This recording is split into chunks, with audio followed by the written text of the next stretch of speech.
ज्ञानतिमिरन्धस्य ज्ञानाञ्जनशलाकया चक्षुरुन्मीलितं येन तस्मै श्रीगुरवे नमः। श्रीचैतन्यमनोभीष्टं स्थापितं येन भूतले स्वयं रूपा कदा मह्यं ददाति स्वपदान्तिकं। वन्देऽहं श्रीगुरो श्रीयुतापदकमलं श्रीगुरून् वैष्णवांश्च श्रीरूपां साग्रजातं सहगना रघुनाथान्वितं तं सजीवं साद्वैतं सावधूतं परिजनसहितं कृष्णचैतन्यदेवं श्रीराधा कृष्णपादान् सहगना ललिता श्रीविशाखान्वितंश्च। हे कृष्णा करुणा सिन्धु दीनबन्धु जगत्पते गोपेशा गोपिका कान्त राधा कान्त नमोस्तुते। तप्त काञ्चना गौराङ्गी राधे वृन्दावनेश्वरी वृषभानुसुते देवी प्रणमामि हरिप्रिये। वंशकल्पतरुभ्यश्च कृपा सिन्धुभ्य एव च पतितानां पावनेभ्यो वैष्णवेभ्यो नमो नमः। श्रीकृष्ण चैतन्य प्रभु नित्यानन्द श्री अद्वैत गदाधर श्रीवासुदेव गौरभक्तवृन्द। हरे कृष्णा कृष्णा कृष्णा हरे हरे, हरे राम राम राम हरे हरे। नमो ओम विष्णुपदाय कृष्णप्रेष्ठाय भूतले श्रीमते भक्तिवेदांत स्वामिनिति नामिने। नमस्ते सरस्वती देवे गौरवाणी प्रचारिणे निर्विशेष शून्यवादी भस्त्यजतेशधारिणे।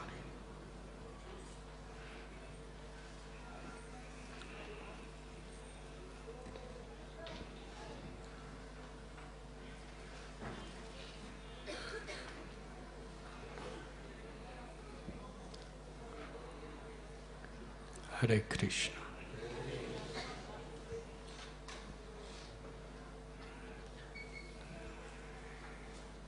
I'm so grateful to be here with you today.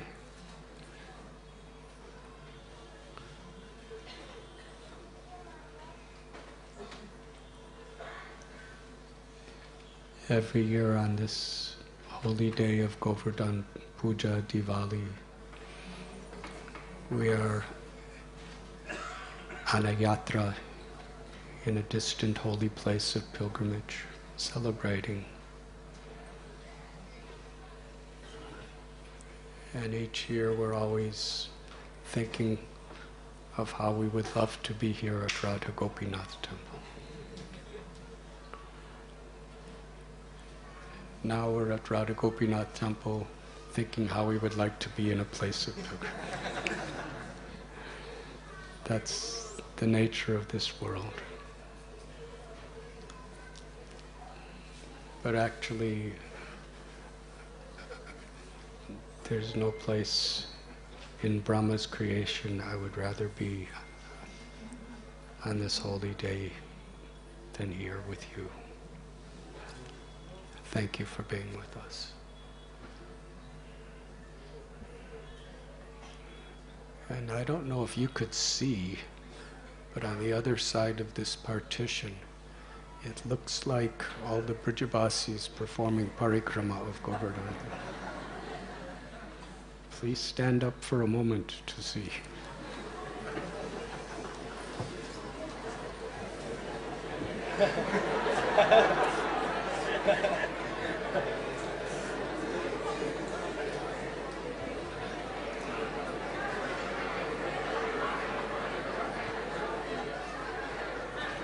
And interesting, leading the way is Giri Govardhan Prabhu, son of Mahaprabhu and Palika Devi.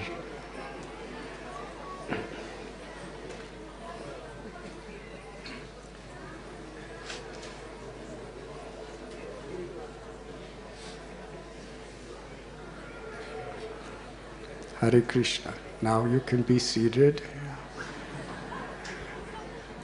And if possible, you can be quiet also.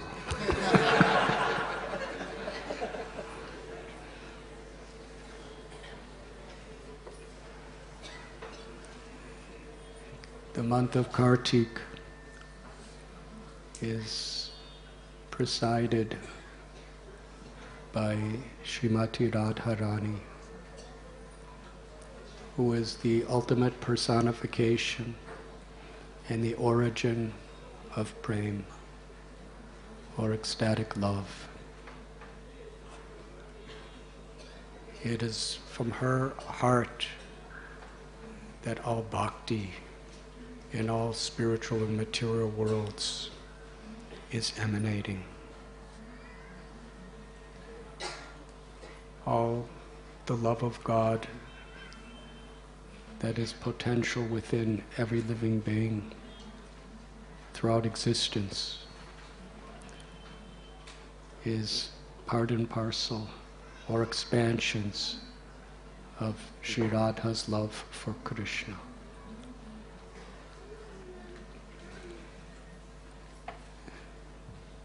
As the Hladini Shakti, pleasure potency, she is none different than Krishna. Radha Bhava Duti Subalitam Nomi Krishna Swarupam. Radha Krishna Pranaya Vikritir Hladini Shakti Rasmat. The absolute truth is one, but they are eternally manifesting two forms, two personalities. The one God is forever two, Radha, Gopinath. And they expand in many forms, Sitaram, Lakshmi Narayan, Bhuvaraha, and limitless others, for the purpose of exchanging love.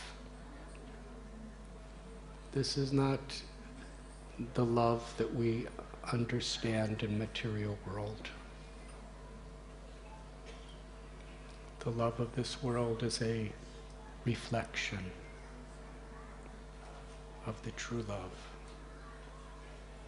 of the soul for God and God's love for the soul, which has its supreme origin in the love between Radha and Gopinath.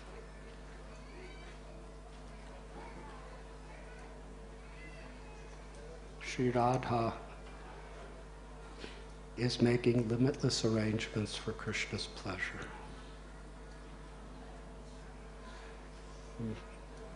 The greatest pleasure of Krishna is he is Rasa Vihari. He feels intimately for each and every living being. Ishvara sarvabhutanam hridesya janatishtati. He expands himself to live in the heart of every living being, besides the soul. Wherever there's life, there's the Jivatma, the child of God, and the Paramatma, God himself.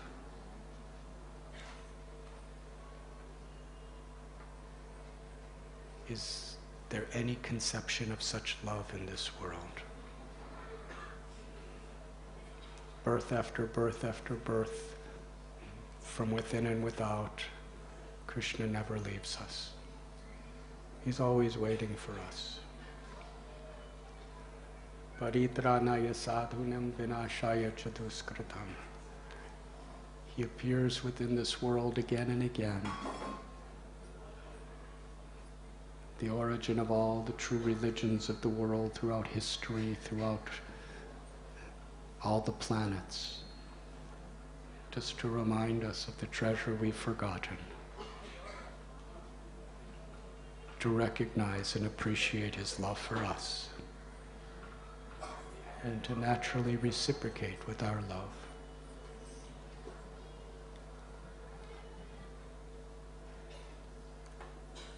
Sri Chaitanya Mahaprabhu, who is Krishna with the mood of love and the compassion of Sri Radha, he has said that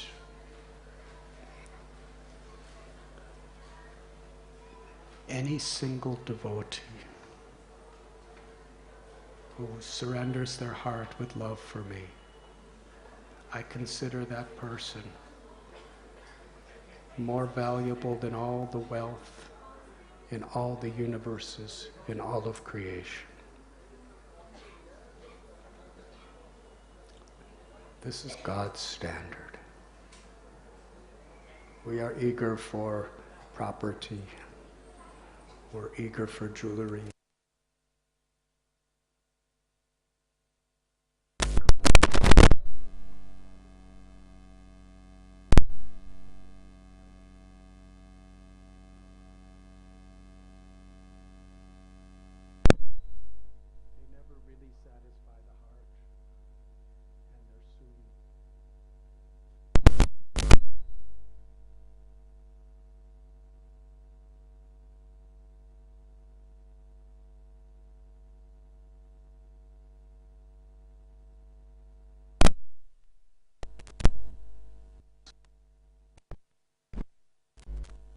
The entire creation.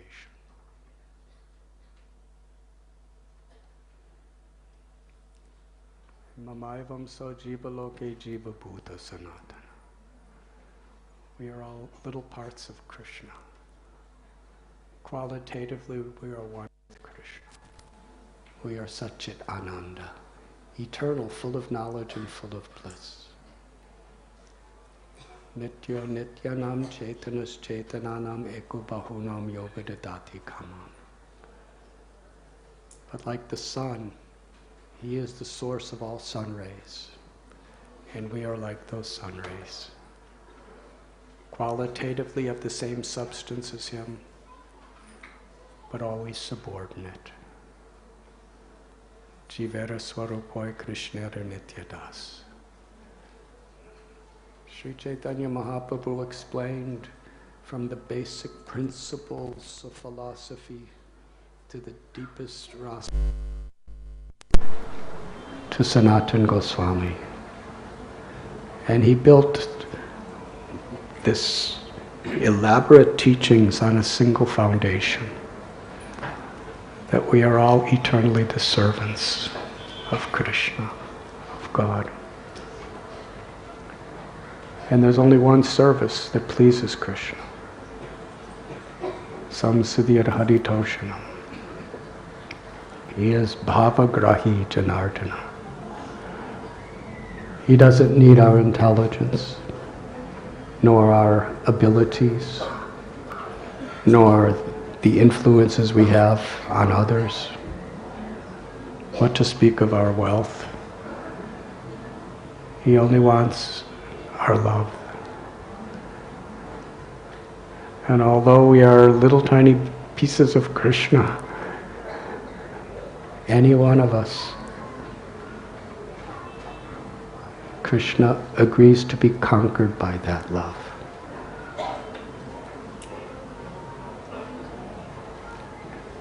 And that happens when we become conquered by Krishna's love.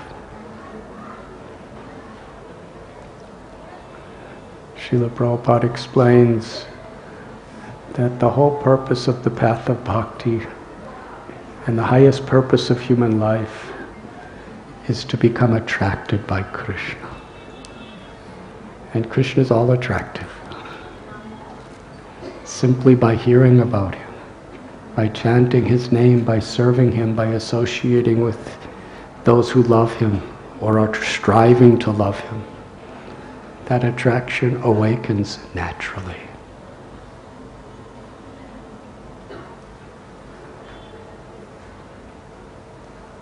So Sri Radha was eternally, infinitely eager to give Krishna happiness. She knows in this cosmic manifestation, the material world, the greatest happiness Krishna has is when each of us, personally, individually, when we open our hearts to receive his love and serve him with love. The month of Kartik is a time when Sri Radha especially freely gives the opportunity to make progress in the path of devotional service. During this month there are festivals. And each of these festivals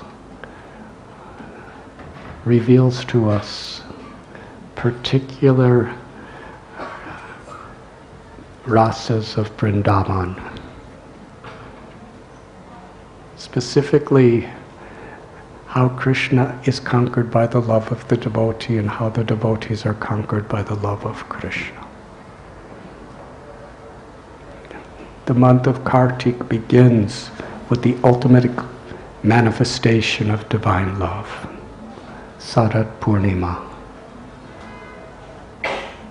where Krishna goes to Vamsivat, a beautiful banyan tree on the bank of the Yamuna River in Sri Vrindavan town, and plays Bamsi, a small flute.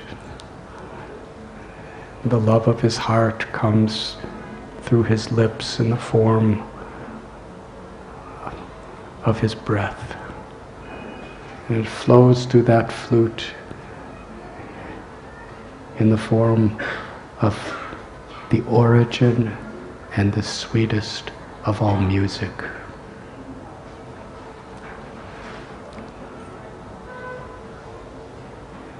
Flows through the air, enters into the ears of the gopis, the simple cowherd girls of Braja, village girls.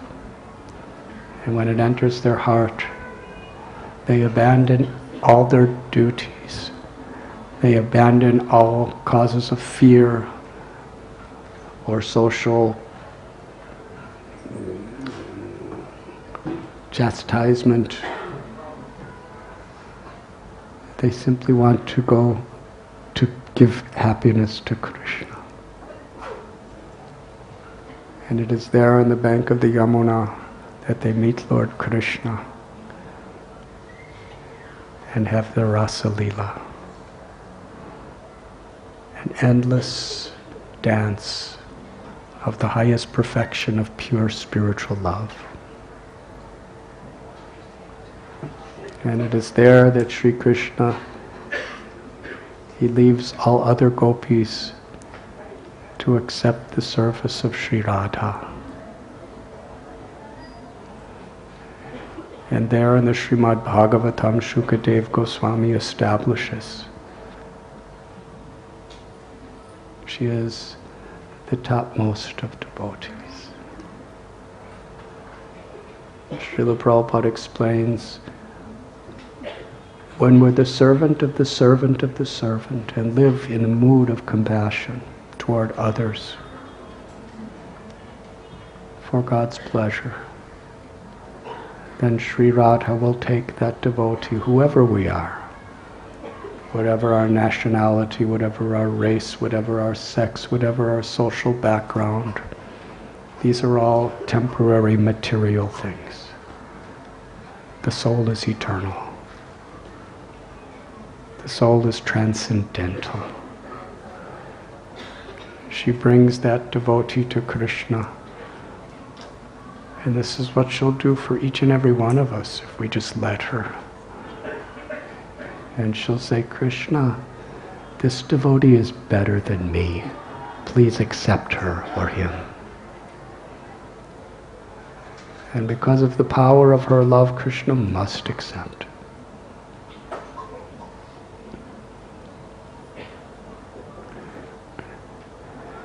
Sri Radharani is the ultimate fountainhead of all divine love.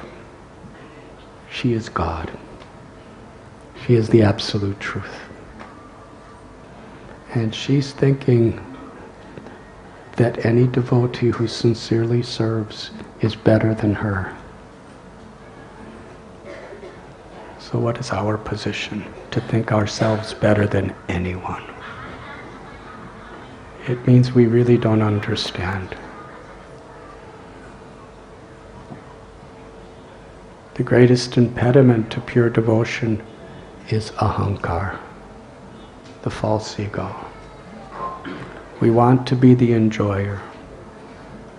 The enjoyer means of sensual pleasures and also of mental, egoistic pleasures. Fame, prestige. We want to be the proprietor. We want to be the controller. But when the demigods look down at us, they think how insignificant. We're proud of what we can control, of what we can enjoy. It lasts for a few years and then it's taken away.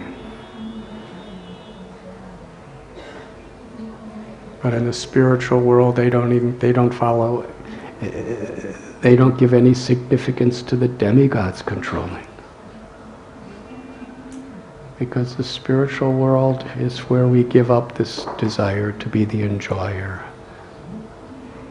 the proprietor and the controller. We appreciate the devotion of others. And therefore we want to be the servant of servant of servant.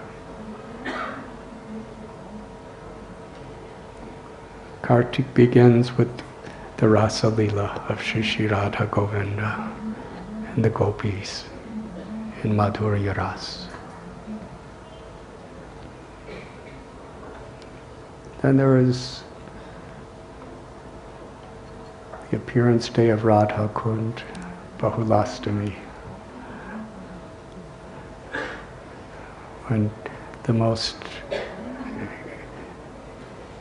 vicious demon, Aristasura, who comes to destroy the residents of Vrindavan, comes to kill Krishna and Balaram and all the Brijbasis.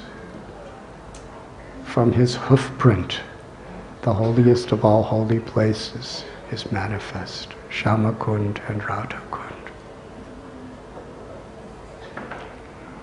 When Lord Chaitanya was looking for Radhakund, Shamakund, he knew it was in the village of Aritagram, named after Aristasura. As we know, Radhakund and Shamakund are the supremely most holy places in all of Brahma's creation, because it is there where the most confidential pastimes of love between gopis and Krishna are performed eternally. And yet they're manifest to the world through the hoofprint of a murderous, evil asura demon.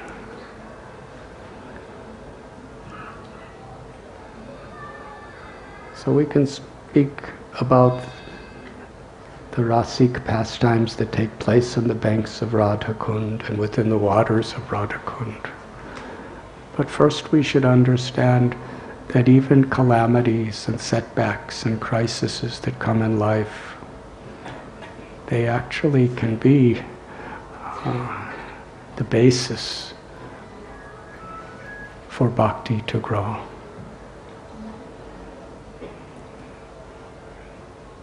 Devotees see every situation as an opportunity to serve. The hoofprint of a demon was made into a holy kund.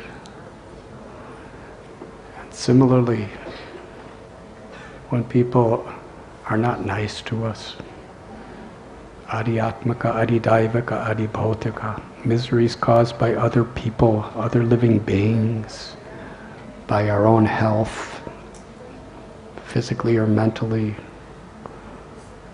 or by circumstances like too much rain or not enough rain, earthquakes, heat, cold.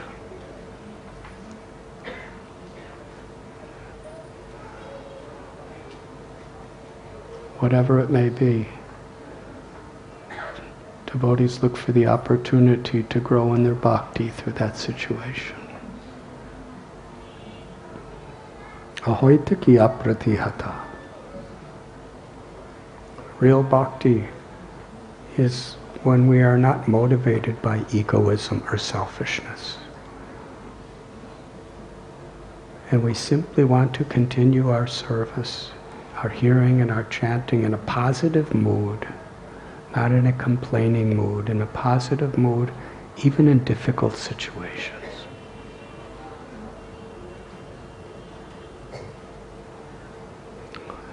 Radha Kund and Shama Kund manifested in the month of Kartik and are still just near Govardhan Hill in Sri Brajbhumi. Narottam Das Thakur, his disappearance day. Veera Chandra, the son of Nityananda Prabhu, was born in Kartik. And today, the day of Diwali, is a day of Krishna's pastime with his mother Yashoda, how he is conquered by her love. On the day of Diwali in Ayodhya, after Ram, with the help of Hanuman and Lakshman and Sugriva, Jambavan, they conquered Ravana, rescued Sita, and after 14 years of exile, they returned to their kingdom. The people of Ayodhya, for those 14 years, every breath, every heartbeat, was an intense yearning to be reunited with Ram. Everyone there. For 14 years, the people of Ayodhya, they couldn't speak anything except discussions of Ram. Their eyes were constantly looking to see when will Ram come. Sri Chaitanya Mahaprabhu, Yugayatam nimeshena chakshusha pravrithayatam sunyayatam jagat sarvam govinda virahename. A moment is like 12 years or more. That's how it's translated, so we can get some conception. But the actual verse says a moment seems like a yuga.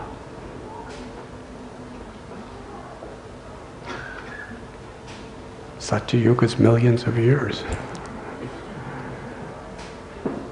And that's not just a poetic expression.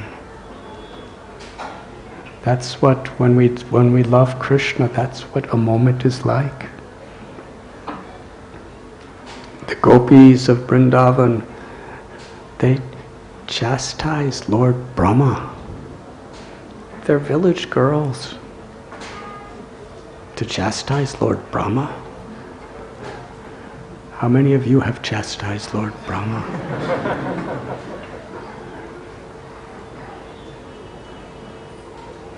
This is the nature of their love. Their chastisement is, why is he such an imperfect creator? He put these eyelids.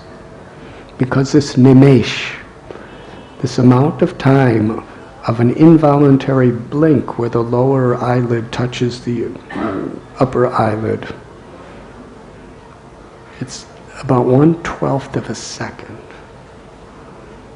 You're all blinking, but you don't even know you're blinking. But the gopis are saying, it's like a yuga. It's like millions of years bereft of the sight of Govinda. That love and separation, Sri Chaitanya Mahaprabhu taught us, is the highest happiness. Because we're never separated from Krishna. Krishna is non-different than his name. Krishna is non-different than the thought of Krishna. Krishna is perfectly present when we're serving Krishna. Krishna is in the form of the Archamurti. It's just a matter of recognizing it, which only comes when Krishna reveals himself. Brahma Samhita explains when our eyes are decorated with the ointment of love, then we actually see Krishna. And especially we see him in separation from him. Those feelings of separation deep in the core of the heart, the devotee is feeling Krishna's presence, being embraced by Krishna and embracing Krishna.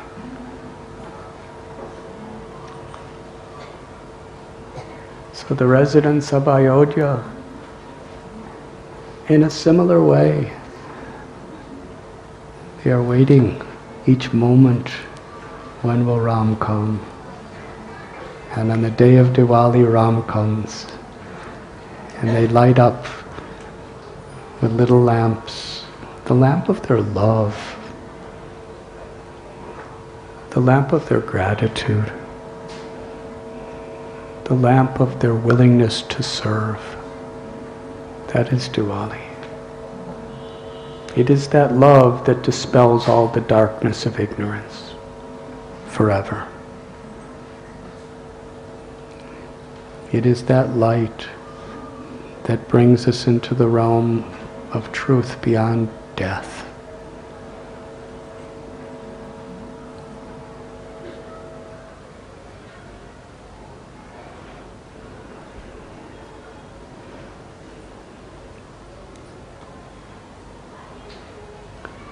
So, since that time, Diwali is a very beautiful festival of light. It's considered the new year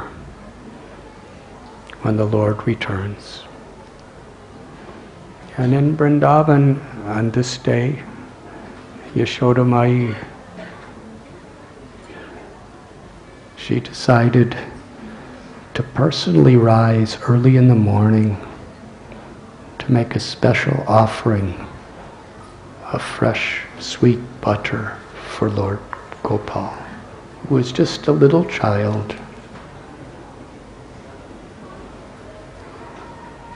Nanda Maharaj had 900,000 cows.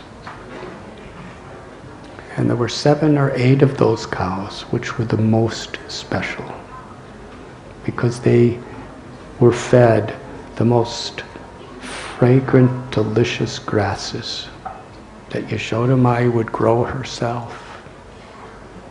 This is how she loved Gopal. She would go out and grow grass. And this grass had the fragrance and the texture of lotus flowers. Not the kind of lotus flowers we see, but the lotus flowers of the spiritual world.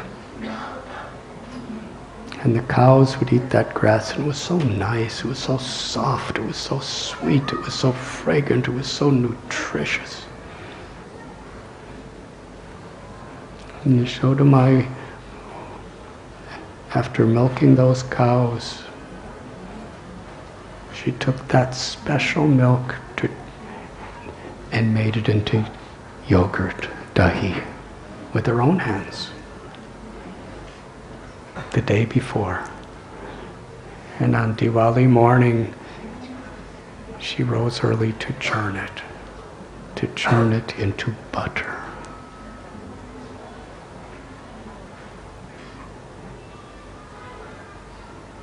She was thinking that there's so many complaints that the elder gopis lodge against Krishna and Balaram, that he goes to their houses and performs so many mischievous pastimes and steals their yogurt, their butter, their milk, their ghee.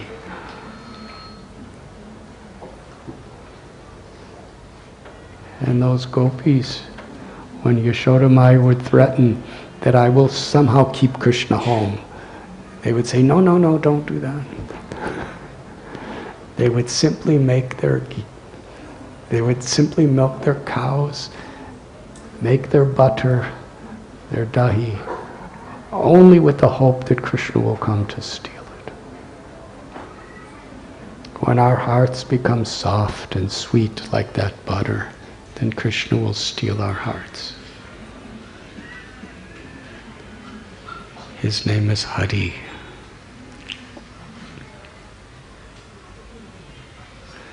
So Yashoda Mai wanted to make such nice butter that Krishna would be so satisfied that he wouldn't have to go to other people's homes to steal.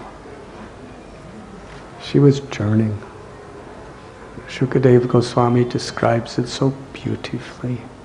Her sari was a saffron yellow color. Her hair was decorated with malati flowers. She had bracelets on her wrists, and as she was churning, the bracelets were jingling and making beautiful music. And she was singing songs, song about Krishna's pastimes. That is Vrindavan. Whenever Krishna would come home from herding the calves, at this time he didn't even start herding the calves, he was really young. But whatever he would do, at every moment, anything was so beautiful, it was so attractive, it was so intoxicating to the heart and the soul, that the Brajbasis would write songs about it.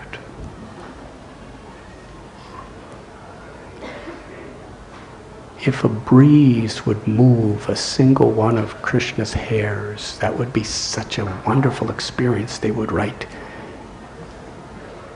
songs about it. Everything Krishna did was worthy of beautiful masterpiece of music. They would sing. So Yashoda was singing these songs. And what is the purpose of these songs? When we sing them, we remember Krishna. It's an absorption. Bhakti is about being absorbed. Absorbed in hearing, absorbed in chanting, absorbed in praying, absorbed in serving. When we really want to please someone, we become absorbed in what we do for them. It's in Krishna consciousness, nothing is an empty ritual. Everything is a deep, absorbing offering of devotion.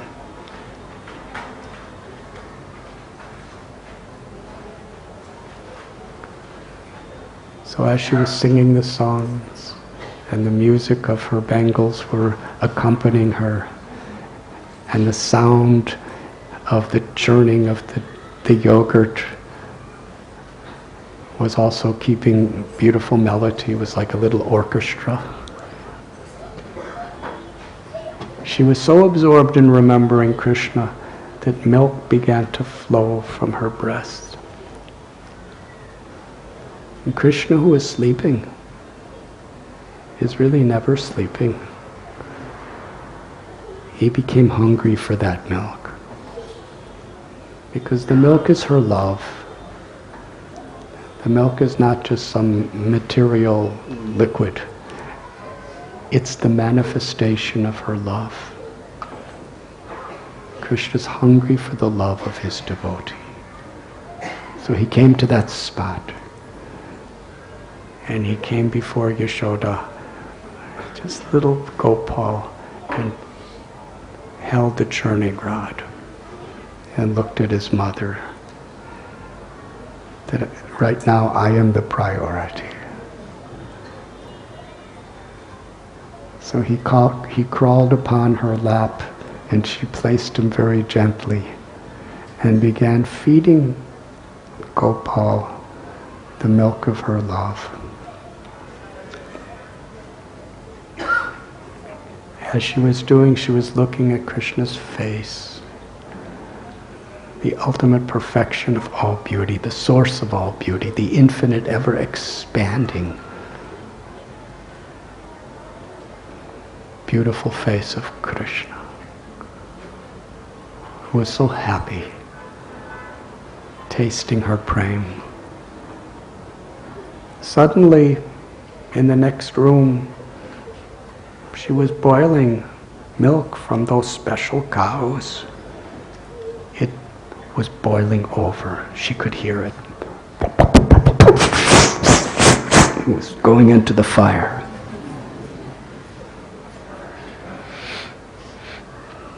It is said that the milk was thinking, what is the use of my existence? I cannot compare to Yashoda's milk. Krishna will never give up that milk for me. So I entered into fire. Yashoda Mai, that milk she was going to make so many wonderful, wonderful preparations for Krishna with that milk. It was only for his pleasure. So for Krishna's service, she put Krishna down and ran to take the milk off the fire. But Krishna wanted to perform a pastime that would forever be celebrated within the hearts of his every devotee.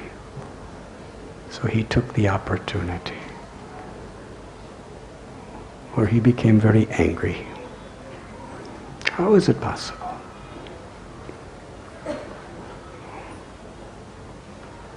That anger is not our anger. Our anger is frustrated material desires. Krishna's anger is only to increase the prem and the attraction within the hearts of his devotees. So he took a stone. He did it quite quietly so Yashoda Mai wouldn't hear it, but it was hard enough to break the pot of yogurt, which was just becoming butter, and it spilled on the floor. And Krishna went into the next room and he saw that the previous day Yashoda Mai personally churned some butter out of yogurt. And it was on a rafter hanging from ropes, and he brought that.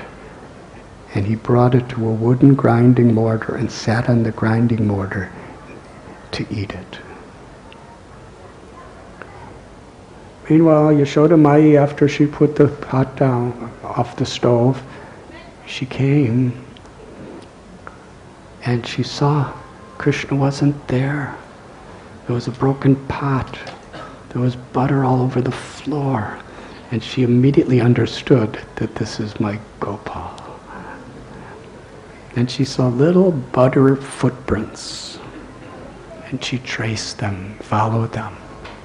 She picked up a small stick because she wanted to teach Krishna a lesson. He's not supposed to be breaking things in the house.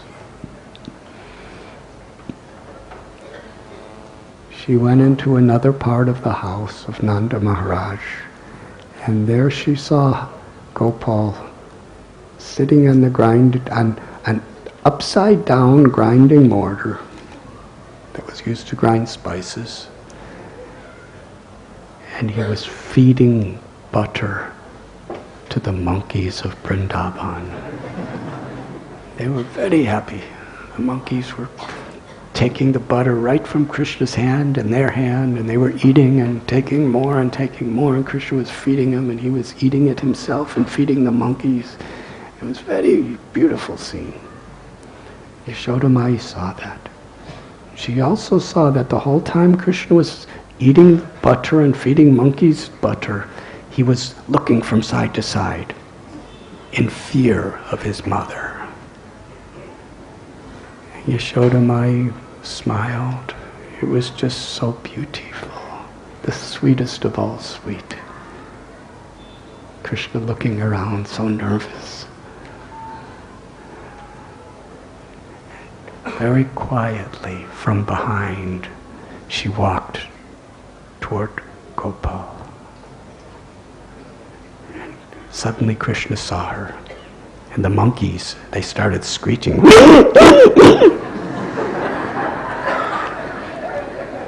Yashoda Mai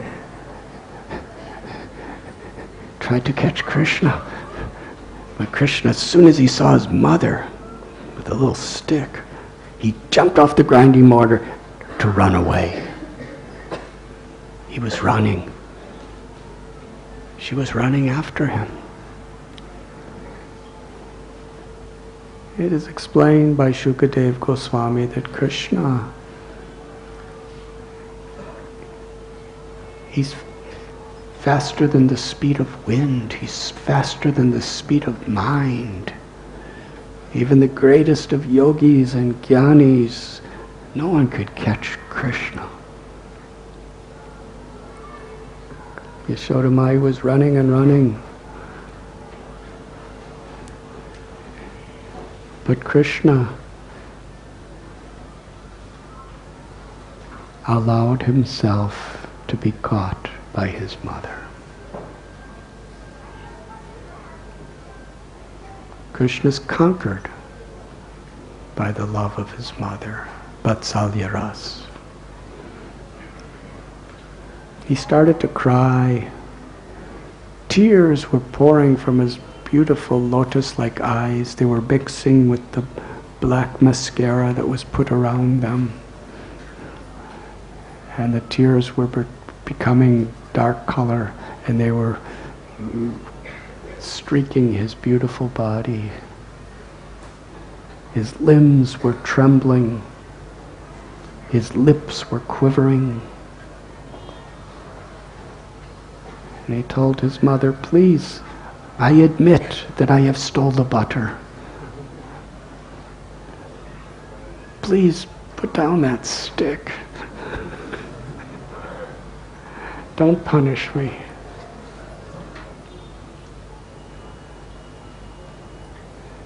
Queen Kunti, she has explained in Srimad Bhagavatam this scene, that Krishna is feared by fear personified. In Bhagavad, but yet he's afraid of his mother. In Bhagavad Gita, Krishna says, "I am death personified." In the 11th chapter, he manifests just a partial expansion as Virat Rupa, the universal form. Arjuna was the greatest, most powerful, fearless warrior on the planet. And he was trembling in fear when he saw Virat Rupa. He told Krishna, "Please take this form away. I just want to see you as Krishna again." Gopal is the source of Virat Rupa. One of his expansions is Varaha, Narasingha. Even Lakshmi was frightened of Narasingha. What to speak of Indra and Brahma and Shiva? Such a fearful form.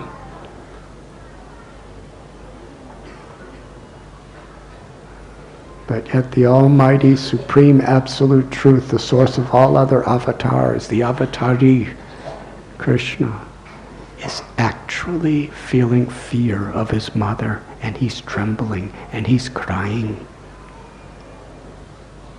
And he's begging, pleading, I did it, please forgive me." Yashoda Mai, seeing him, she threw the stick away. It was only to show him.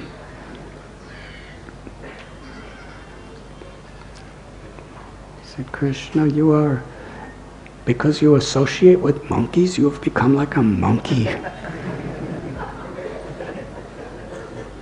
running, stealing, to protect him.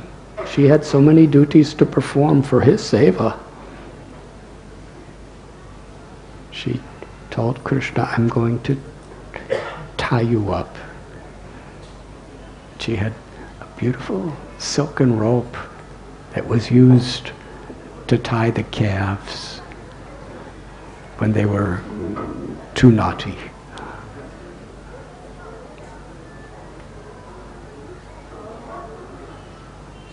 When she put the rope around his waist, it was the width of 2 fingers too short.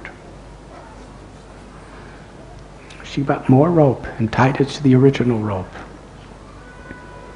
It was exactly the width of 2 fingers too short.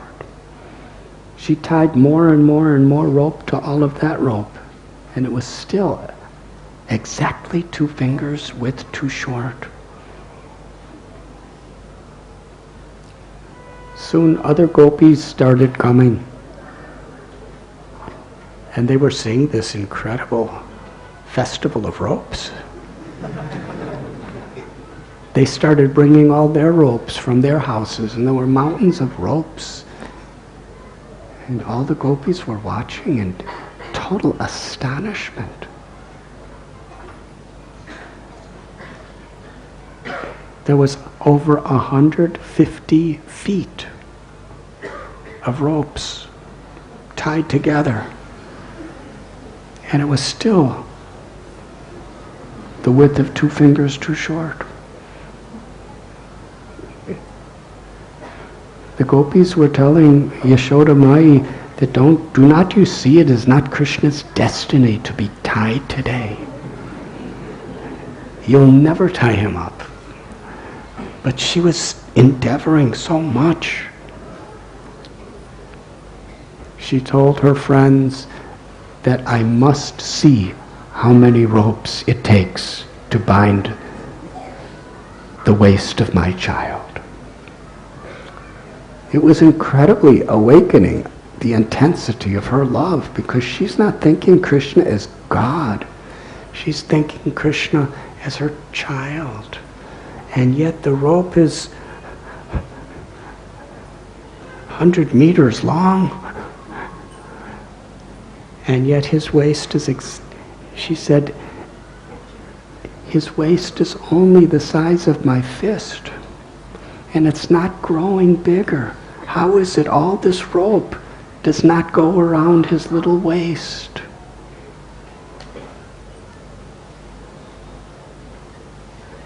Just previous to this pastime, Krishna showed the universal form he showed the whole universe within his own mouth to his mother at Brahmandagat.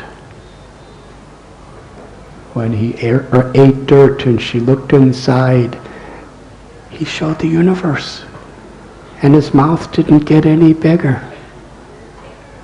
This is Gopal. But she forgot all about it by the Yogamaya potency. And now she kept tying more and more and more rope. But how is it possible to put a rope around Krishna? The Upanishads describe that the absolute truth, Krishna, has no beginning and no end, no inside and no outside. It's beyond past, present, and future.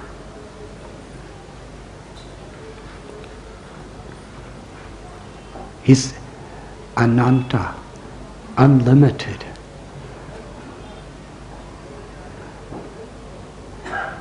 Yashoda Mai, in her efforts, the malati flowers were falling from her hair.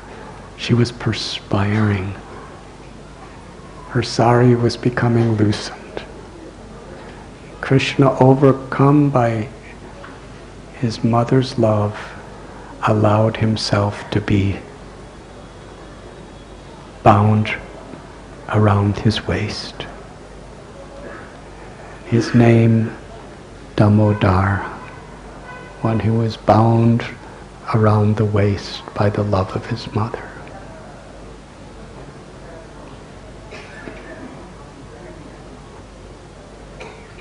Vishwanath Chakravarti Thakur explains, what is it that compensated that width of 2 fingers that always made her efforts too short? What is it required to actually bind Krishna by our love? He explains 2 principles. One is the devotee's efforts with determination and with faith to give all they have for the loving service of Krishna. And despite all obstacles, to never give up. Ahoitaki apratihata. Bhakta nishta. When we really try our best and beyond, and however many impediments, we just never give up because we have faith. We have faith in the Supreme Lord's mercy. That type of devotion, that service attitude attracts Krishna.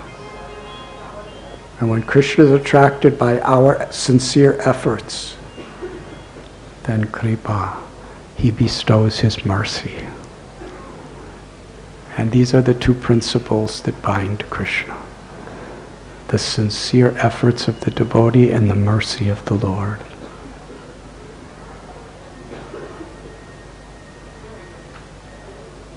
When Krishna was bound, Yashodamai tied him to the wooden grinding mortar and went to perform her duties.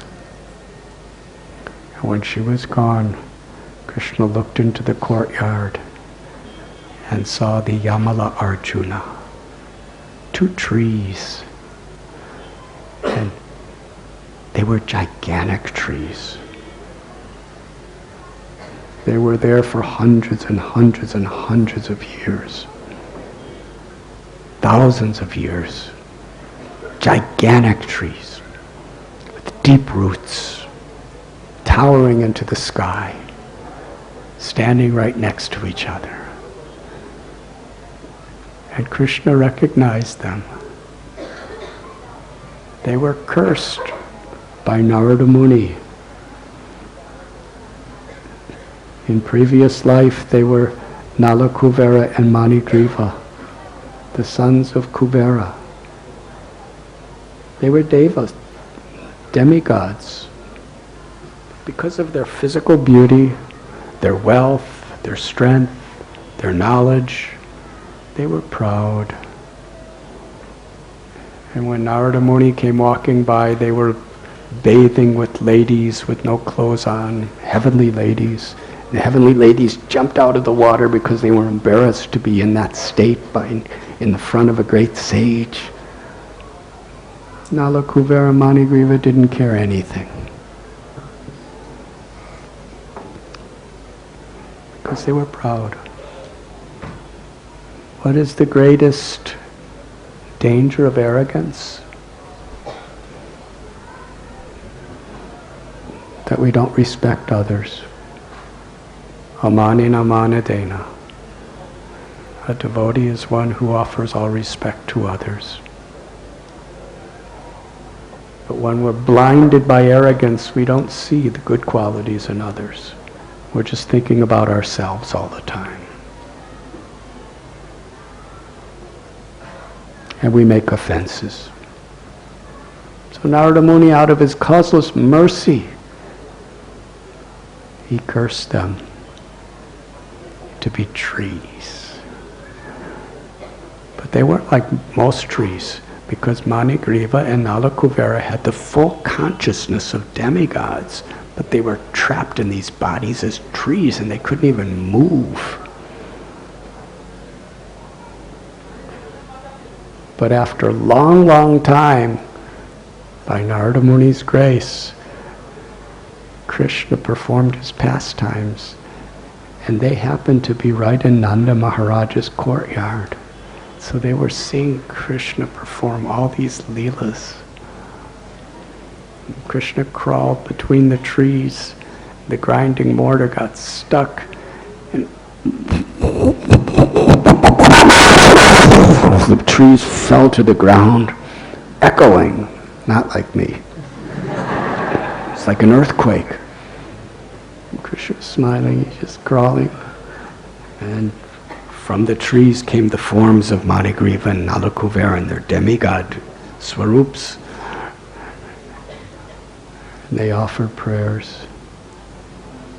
And the essence of their prayers is they were so grateful to Narada Muni that through the pain of what they went through, the ordeal, they learned a good lesson and they became actually humble. And when they actually became humbled completely and they became truly grateful to their Guru's mercy, then they got to see Krishna. And they became completely purified. They surrendered to Krishna. They had nothing but gratitude and affection. And they realized how whoever we are, to have high position, to have power, to have influence, it's potentially very dangerous. They were truly humbled. And Krishna accepted their lives. They became his eternal associates. Completely purified, and Krishna sent them back to their heavenly abodes. Meanwhile, the Brijabasis, when they heard these trees falling, they came running. Yashoda Maya was so disturbed. She was thinking, because of me, Krishna was almost killed by these trees. Nanda Maharaj came running. The cowherd boys were there first. But they tried to untie Krishna, but they couldn't untie him from the grinding mortar. He was just smiling and joking with them. And then Nanda Maharaj came and Krishna started crying. Like he was afraid that these trees just fell on both sides of me. I was just minding my own business. Mother Yashoda, she bound me up, and now look what happened because she did that. And he was crying, and Nanda Maharaj's heart was so broken and sympathetic. And then when Nanda Maharaj would turn his head away, Krishna would look at the gopas, his little friends, and he would laugh and smile and say, look at me.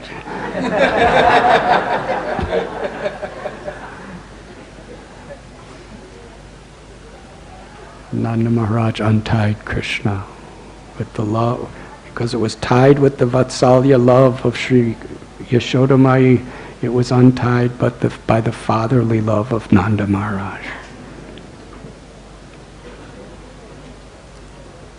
And Yashoda Mai was thinking, Krishna must be so angry with me. Nanda Maharaj said, what happened? The little boys told Nanda Maharaj that Krishna pulled it and the trees fell down. And the elderly Gopas said, this is impossible. How could we listen to the words of these children? Krishna said, Mataji tied me up. Look what happened. Nanda Maharaj said, well, shall I take you back to your mother? Rohini Devi came and said, Yashoda Maya is waiting for you, please come. And Krishna said, I don't want to see my mother. I will stay with my father. Now for you or me, it wouldn't affect us too much. But for Yashoda Maya, that was worse than death. Krishna's displeased with me. Look at what I have done. I made him so scared. I put him in such a predicament. He doesn't even want to be with me. He was on the verge, she was practically on the verge of giving up her life. She was feeling so distressed by tying up Krishna. And when Krishna heard this from Rohini Devi, he ran to his mother, and she ran to him, and they embraced.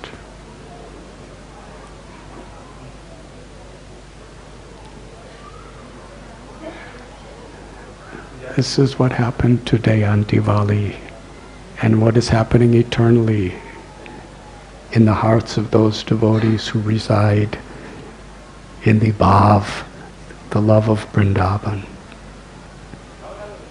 And here at Radha Gopinath Temple we are celebrating Govardhan Puja, which technically is tomorrow. We are celebrating at Govardhan Eco Village tomorrow. And you are all invited. It's really a beautiful place. Please come.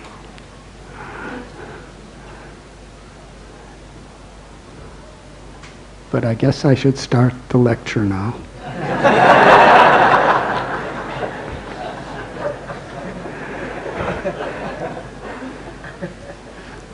I will speak briefly on Govardhan Puja and speak perhaps more elaborately tomorrow. So in Srimad Bhagavatam, Shukadev Goswami tells the story of the Brahmins who were performing their yajna.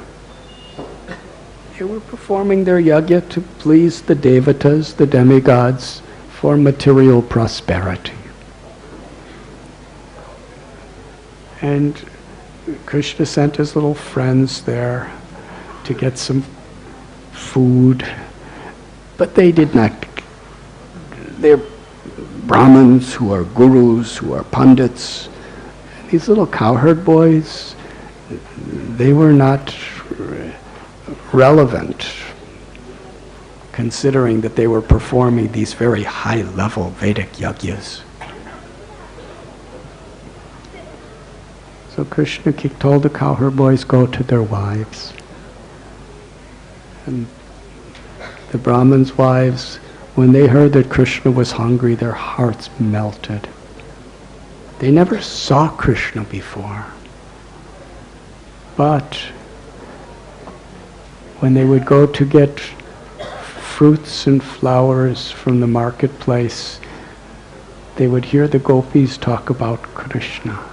And just by hearing about Krishna, hearing devotees chant the glories of Krishna, Shravanam, they fell in love with Krishna. And whenever together kirtanam, they would just speak about Krishna and sing about Krishna. They loved Krishna. So they brought the best food and came to that place in the forest to provide everything for Krishna. They surrendered, like the gopis were to surrender at the Ras Leela. In a similar way, the Brahmins' wives, the Yajna Patnis, they abandoned all varieties of religion. Sarva dharman parityajya mamekam sharanam praj, to please Krishna. Just after that, Krishna saw close to that place that Nanda Maharaj and Upananda, Abhinandan, Nandan, Sunandan, the leading cowherd men, they were arranging yajnas to be performed also with Vedic Brahmins. Krishna approached Nanda Maharaj. At this time he was 7 years old. Little 7-year-old Gopal with very sweet voice. He asked his father, so innocent, please tell me, what are you doing? What is this yajna? Why are you doing it? What is the purpose of this? Who are you doing it for? And how are you going to execute it? please tell me. He said, even though I'm a little boy, and this may seem, because the yajna is a very technical, high-level Vedic sacrifice. He said, even though I'm a little boy, still, you should tell me. You should not keep secrets from well-wishers. You should only keep secrets from enemies. So please tell me everything. Nanda Maharaj explained that in our community, our livelihood is taking care of cows and agriculture, growing crops. For us to do this, we are dependent on good rains. And the presiding demigod over the rain, the king of heaven, is Indra. So this is a tradition that we have followed for generations upon generations. Is every year at this time we perform Indra Puja to satisfy Indra, who will send clouds and rains, and we will be prosperous. Krishna is in the heart of all living beings. And we should carefully know that means he's in my heart and he's in your heart. Sometimes we talk philosophy that Krishna is in the heart of every living being, but we're not really willing to recognize that means he's also in my heart, because I'm a living being too. He's in everyone's heart. He sees everything you do. He hears everything you say. He feels everything you think. He feels everything you feel. We don't know that much about about ourselves, but Krishna knows everything about everyone. As a soul, a jivatma, Krishna knows not only everything you've ever felt, thought, spoke, or did in this life, but in every one of your previous lives. And what's even more profound is he never forgets a single detail.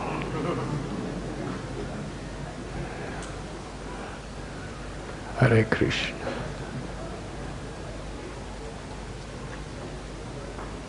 So Krishna is always the well-wisher of his devotees. And he knows that the true purpose of bhakti is to awaken our love for him. That's the only thing that can satisfy our heart.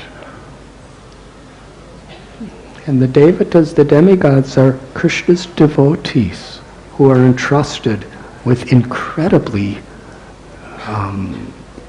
influential responsibilities.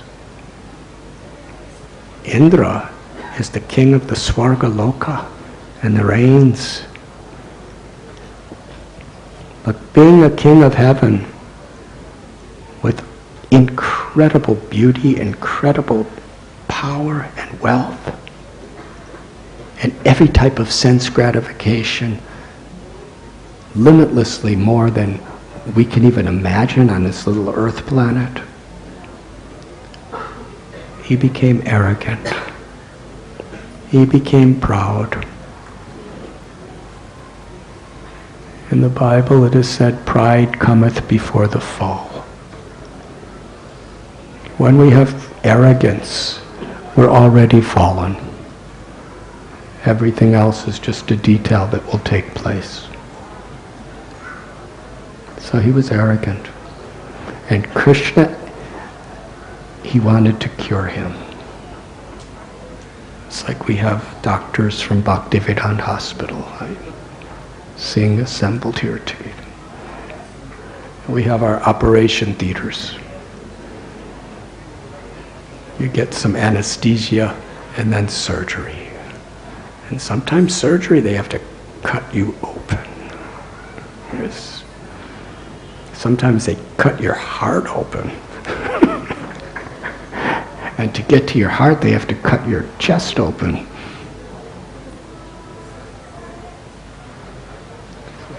So that surgery is meant ultimately to remove something that should be removed and fix what needs to be fixed.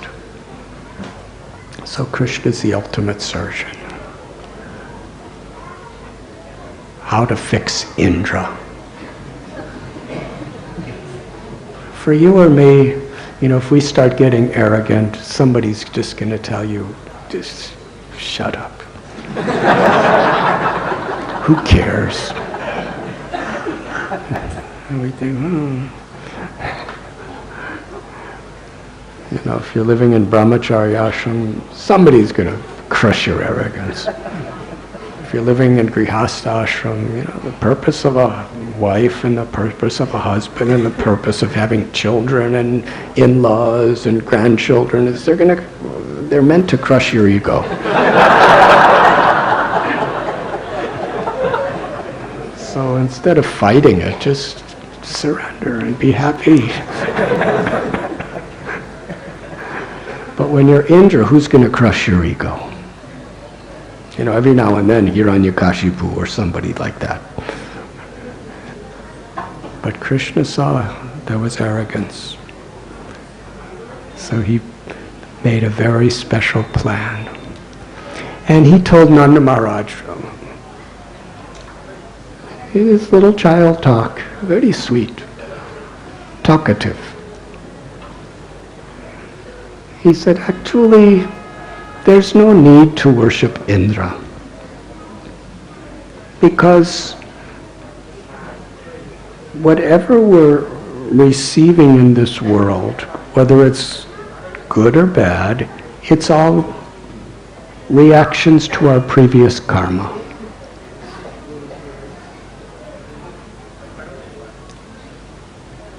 Every time we say something, every time we do something, we're sowing the seeds of karma for the future. So within this human life that we have, everything is coming by karma. If we do good, we're going to get good, and if we do bad, we're going to get bad. If we cause others pain, we're going to suffer. If we do good to others, we're going to prosper. So we're good people.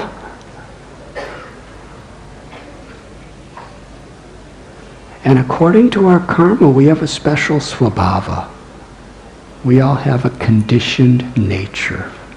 That conditioned nature is very strong. And it practically forces us to act in certain ways. It's just the way we are.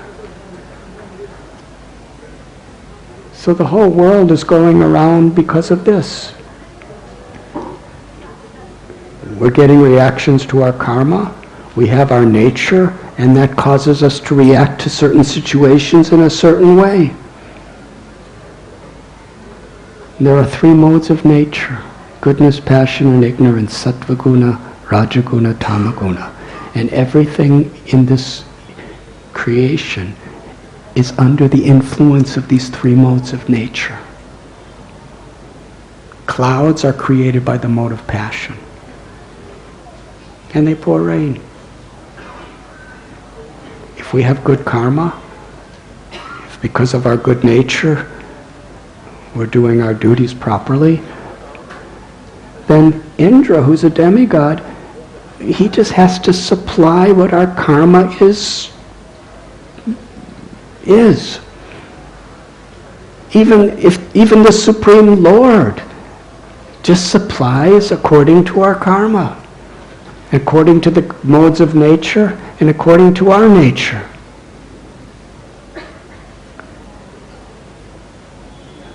Look,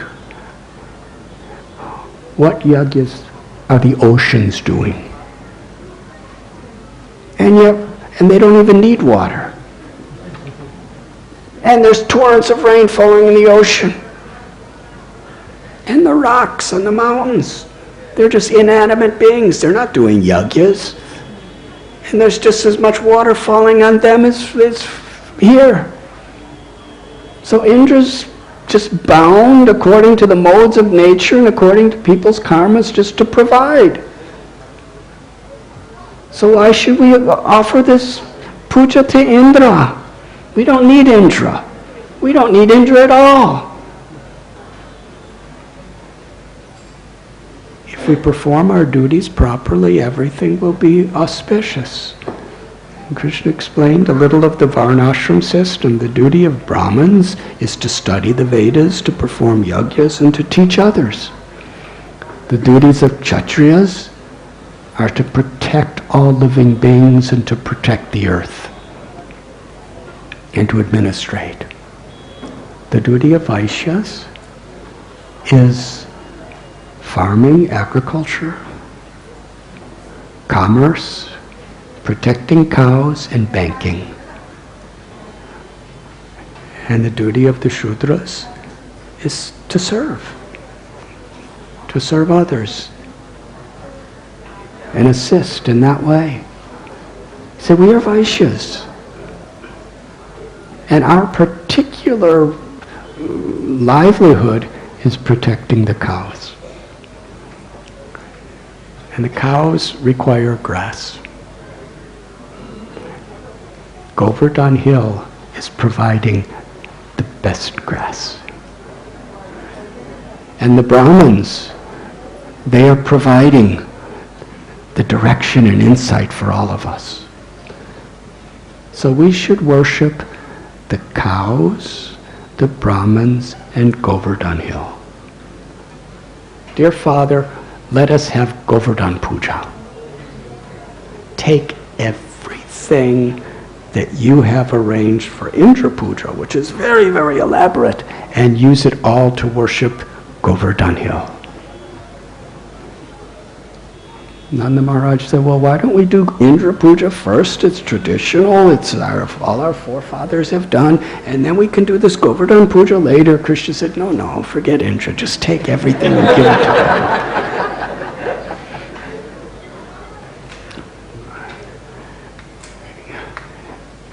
Krishna did not convince Nanda philosophically. Krishna spoke all these words just to completely attract his heart. Ultimately, Nanda Maharaj and everyone in Vrindavan, they only had one wish: to make Krishna happy. Krishna, if it makes you happy to take all this and take the risk of making Indra angry and worshipping a mountain, then we will do. And Krishna gave instructions. He said, take all the milk products we have in the whole of Braj Bhumi, the ghee, the yogurt, the milk, and make wonderful milk sweets and other milk preparations, and take all the grains, and let's make mountains of bhoga to offer Giriraj, Govardhan, who is the king of all mountains.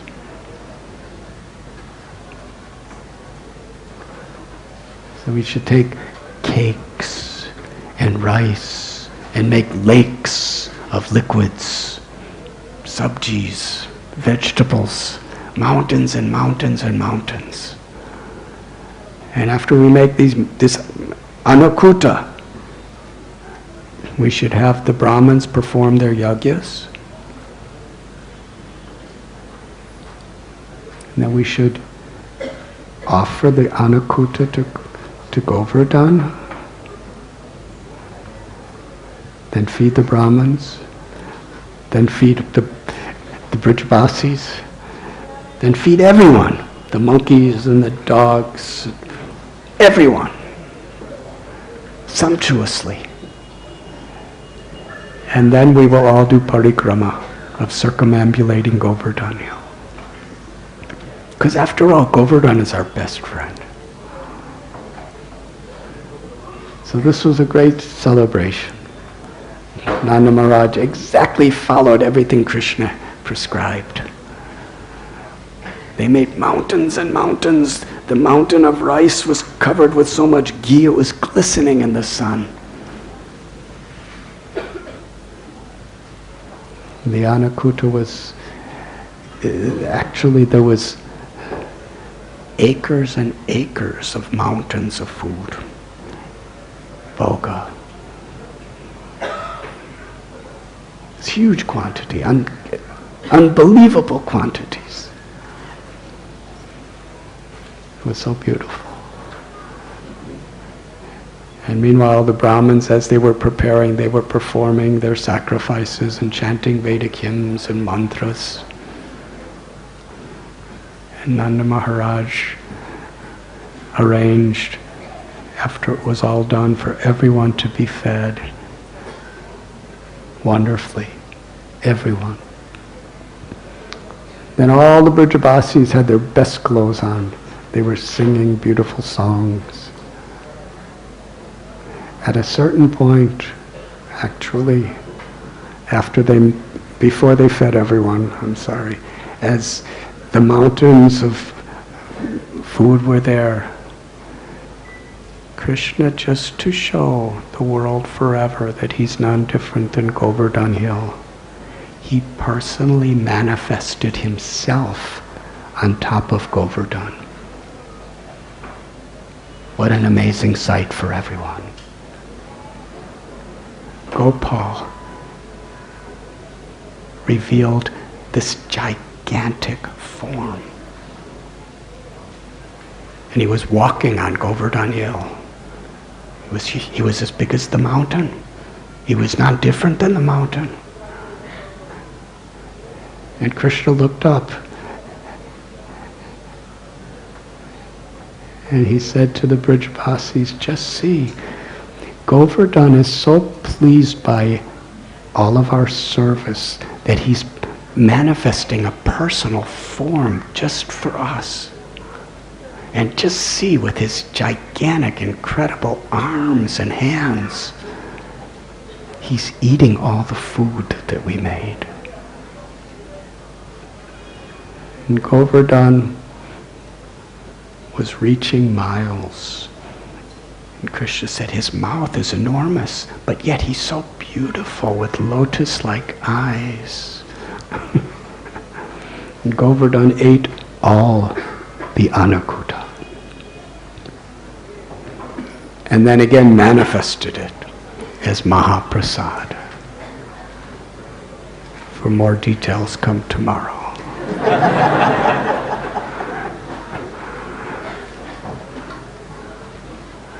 And then they fed everyone the Mahaprasad. Krishna and all the Krishna bowed down before the magnificent, enormous form of Giriraj. Then with their best clothes on, they circumambulated Govardhan Hill, beginning the tradition. A tradition which is one of the most cherished forms of worship of the Supreme Personality of Godhead, even 5 millenniums later.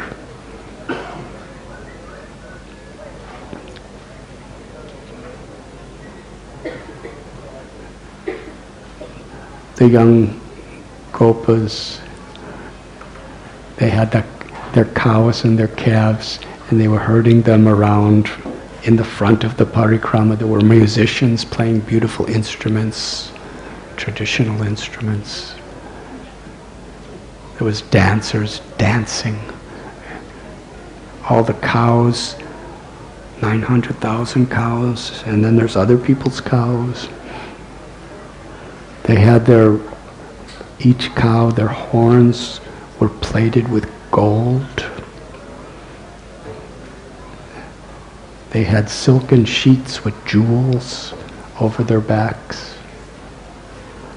The cows were dancing, eating the freshest, nicest grasses. Everyone was so happy.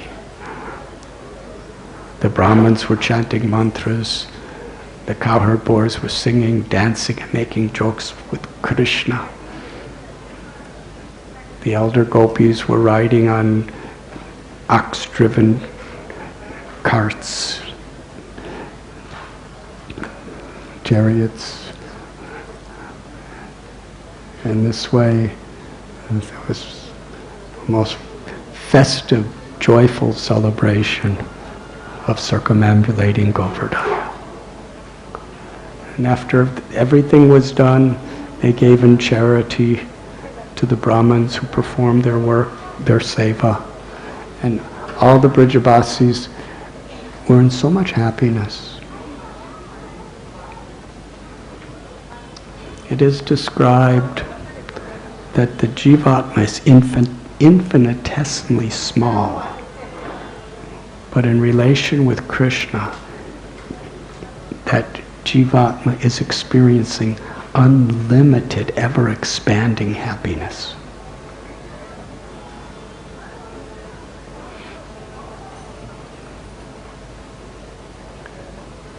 The festival was the most beautiful festival they had ever celebrated, and they all went to their homes just talking about Krishna. How wonderful is Krishna. But there was one person who was not happy. Indra was furious. He was insulted. It was really an insult. It's one thing to take something that you expect every year, for generations, every year, for hundreds of years perhaps, the Brijabasis would perform that ceremony on that day for Indra. And he's expecting it. Now, if they did it for another demigod or some rishi or sage, it's a little bit of an insult. But to offer it to a hill? He was furious. Krishna tells in Gita, Dhyayato Vishayam Bhungsang, that when you have all these material desires, kama, when they're not fulfilled, when you don't get what you're expecting, it becomes krodha. From kama to krodha. We become angry. And the nature of that anger is it eventually bewilders our intelligence. And we act in such ways that we're just blinded by that anger. Indra was so infuriated. This is the arrogance. When your ego is insulted, it becomes so frustrated. You feel such pain. Indra was in misery. He called the clouds of devastation samvartika. These are the clouds that actually cover the entire planet Earth at the time of a pralaya. They have the power to make this whole planet a massive ocean. They destroy everything. He called those clouds and told them to specifically destroy Vrindavan.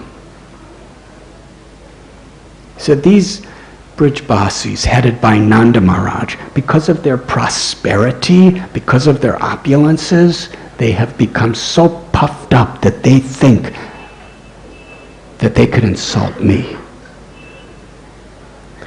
The world is a mirror of our own consciousness. Because he was so puffed up, he was thinking that they're arrogant. Because he had so much opulence and wealth,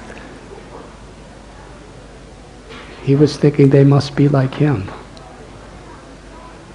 That's human psychology. We impose our own state of consciousness on others.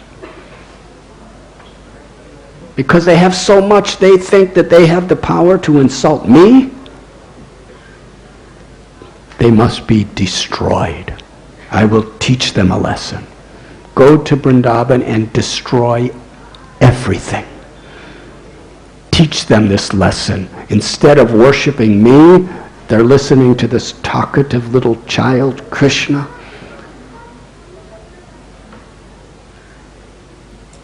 Samvartaka clouds began to form over Vrindavan. Soon the entire sky became totally black. Thunder, rumbling.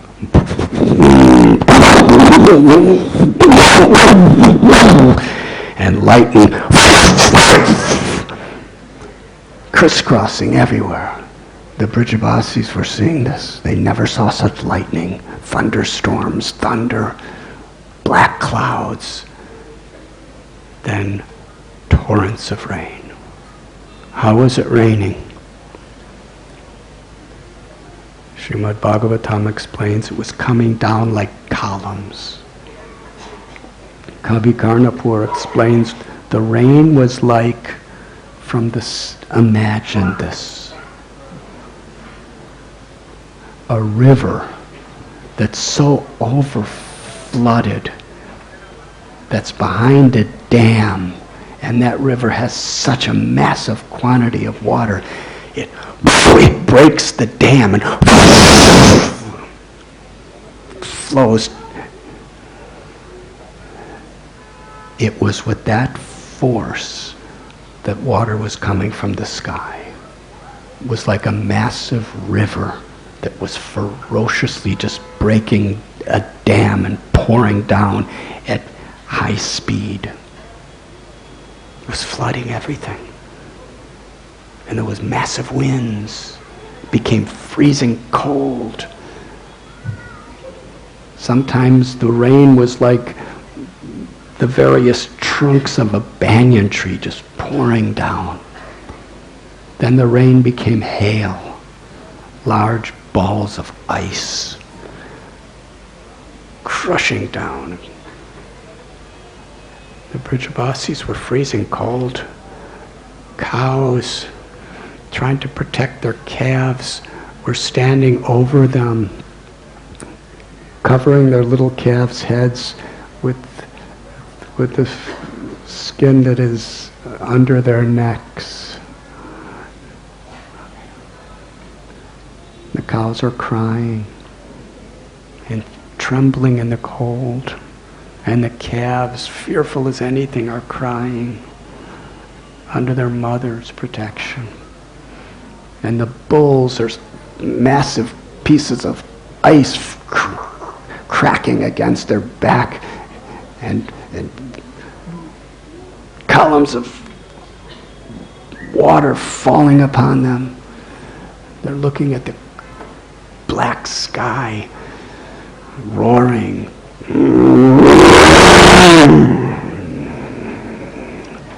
But what could they do? The Brijabasis saw there was no difference between the high places and the low places. Everything was instantly being completely flooded with water. It was millions of times more than the worst flood Bombay has ever seen. It was devastation. They turned to Krishna. The cowherd man, the gopis, they turned, Krishna, Krishna, Mahabhaga. Oh, Krishna. Why did they turn to Krishna? Nanda Maharaj, he remembered Garga Muni said that Krishna will always give protection because he's like Narayan.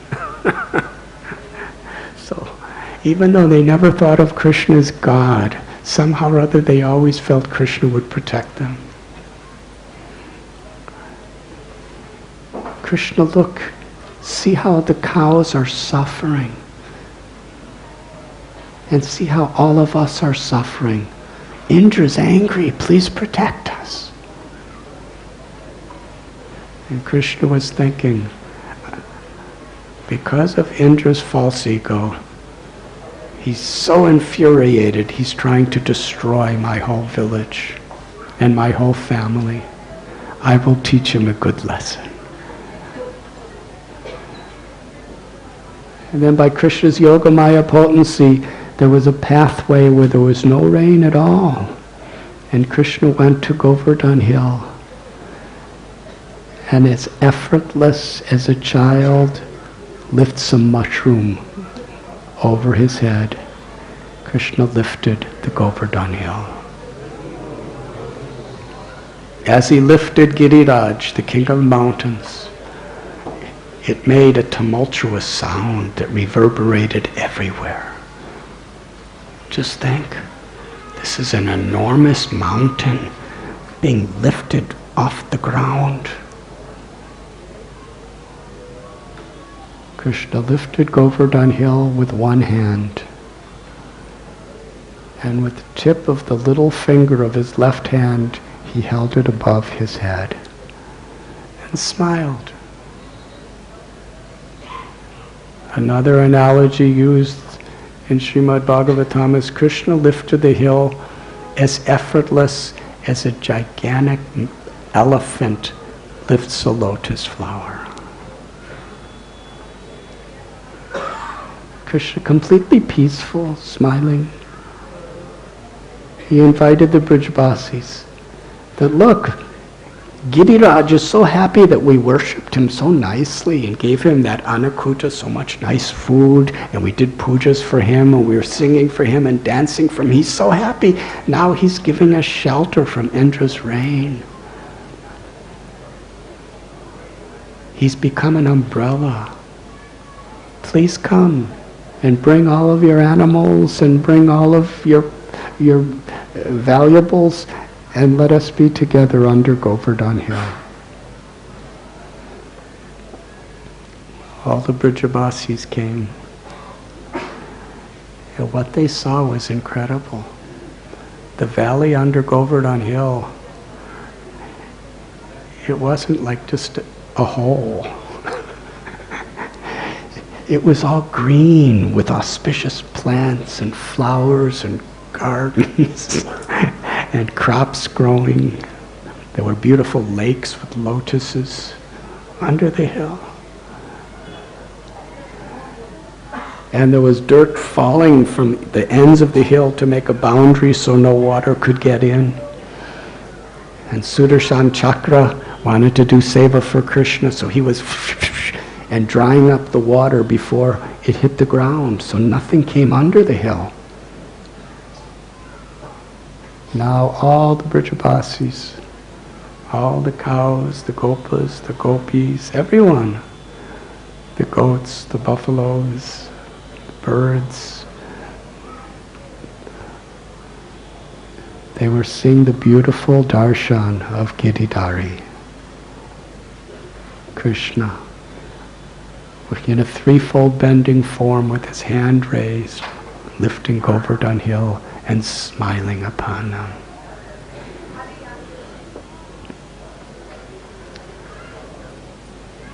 As Indra was throwing the greatest of thunderbolts upon Govardhan hill,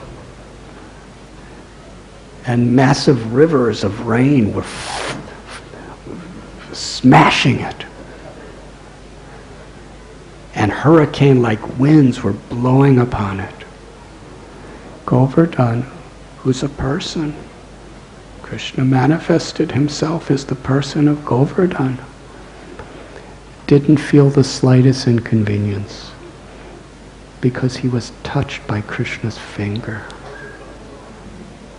Just that experience of being touched by Krishna made him completely transcendental to anything Indra did. And not only that, everyone on Govardhan, because they were,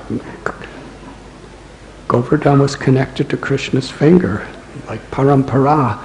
Everyone who was being touched by Govardhan, they were transcendental. The birds were singing, the deers, they were just walking around completely aloof from Indra, very happy. There were lions, they just looked up and roared at Indra and the kind of roar like, Indra, who are you? Who needs you? We have Giridhari. Indra was being insulted very severely. Above the hill, there was lightning, there was dark clouds, and there was downpour of rain. And below the hill was a wonderful festival of love. There was the lightning of the gopis' glances. And Krishna, who was like a dark cloud, and his love for his devotees was like an infinite rainstorm flooding everyone's heart. All the Brijabasis for 7 days and 7 nights gazed upon Krishna. And every being there, whoever they were, for the whole 7 days and 7 nights, they all felt that Krishna's gazing upon me. That is Krishna.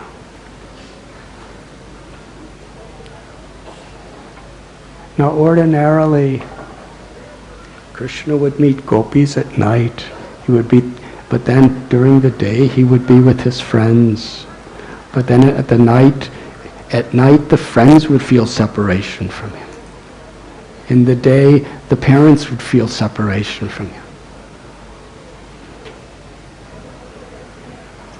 But for these 7 days and 7 nights, everyone equally was continuously with Krishna. And the beauty of that form of Giridhari completely enchanted their hearts. Raktak and the other servants of Krishna in Dasyaras, they were rendering all kinds of services to him while he was lifting Govardhan Hill. And the Gopas and Sakyaras, in their friendly relationship, were joking with Krishna and talking with Krishna. They were just making each other so happy. And the younger gopis, Shri Radha and her associates, they were just close by, constantly gazing upon Krishna. And Krishna would gaze upon them. And through his glance, he personally entered deep into the core of their hearts and embraced them, and they embraced him.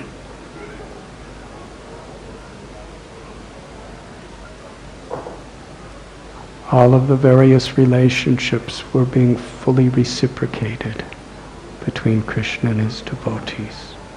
And Vatsalya Ras, Yashoda Maya was always worried about Krishna.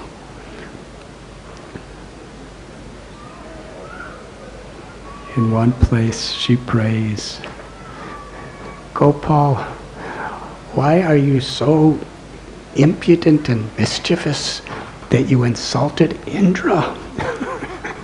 Now look, there's these great storms, and with your tiny little soft hand, you're holding this hard, gigantic mountain.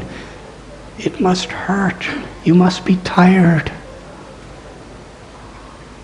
Yashodamai prayed that Giriraj, if you really can fulfill everyone's desire like Krishna said you can, then fulfill this one desire of mine. Please, to Krishna's soft little hand, be as soft as freshly churned butter. And be so light that you're practically floating in the sky. And Krishna told Yashodamai that actually it is not me, it is Govardhan. I'm just an instrument. Govardhan is, because he's so pleased with our puja to him, he's giving us shelter, and he's so light, he's just floating, and I'm just putting my hand like this. Yashodamai said, if that's true, then separate your hand from him and let us see him float in the sky.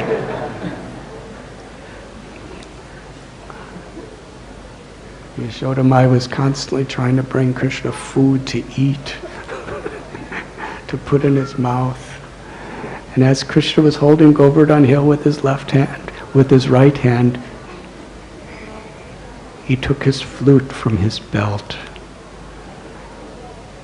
and put it to his lips and played beautiful songs of love. When Krishna played his flute, it was so sweet. Madhu Mangal, he said, Krishna, please don't play your flute. We love to hear the music of your flute, but we don't want you to play your flute. Because we have seen we have seen the effect of your flute. When you play your flute, it puts everyone in transcendental ecstasy. And we've already seen how Giriraj Govardhan is a person. Hearing the sound of your flute, he's going to become ecstatic and he might fall from your hand and crush everyone. And we've also seen the effect of your flute. That rocks and mountains melt into liquid, and rivers and lakes turn as hard as stone. So this flute playing, if Govardhan becomes liquid, then that will be even more devastating than Indra's rains.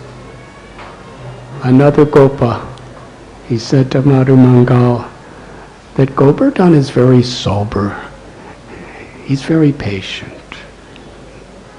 Even in his great ecstasies, he will protect us.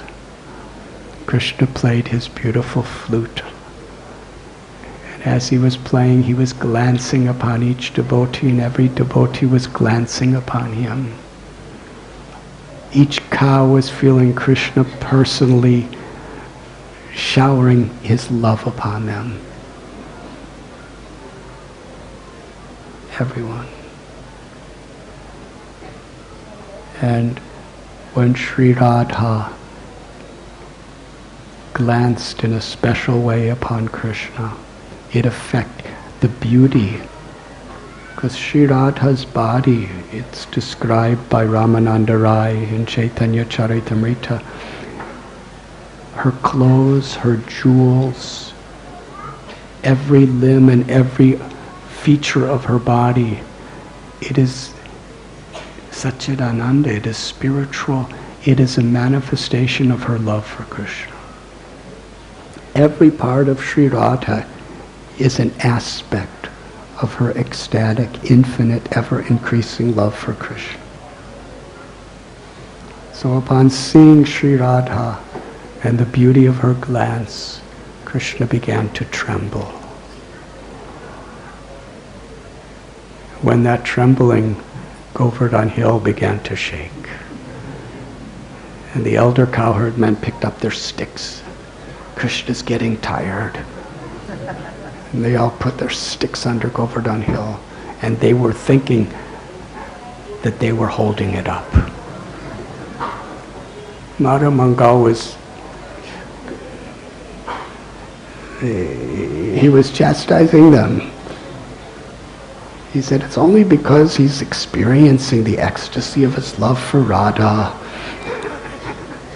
You think that you are holding up Govardhan Hill? My friend Krishna is the younger brother of Balaram, who has infinite strength. You are just uselessly scratching the bottom of the hill with your sticks. Krishna told Madhu Mangal, don't say these things about the Gopas. They are doing this out of their love for me. They are doing this to serve me, to assist me. Let them do. In this way, for 7 days and 7 nights, there was a continuous shower of love between Krishna and each of the Brijbasis. And meanwhile, the Samvartaka clouds, they became so exhausted, they went back to Indra and said, we surrendered to you, but now we have to surrender. We can no longer continue. And Indra was even more angry. And on Airavata, his elephant, he took every type of storm he could to try to blow Giriraj off Krishna's little finger.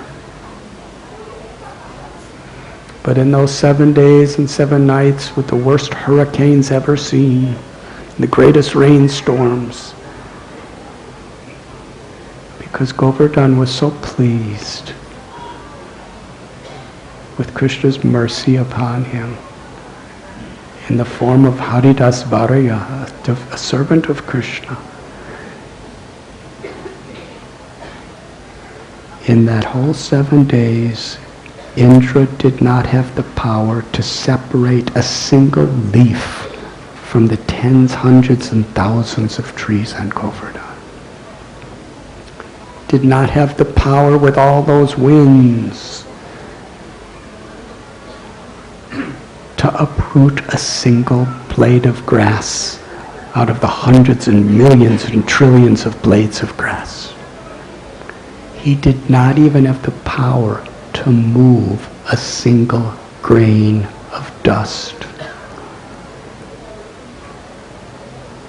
When Krishna wants to humble his devotee, it is thorough.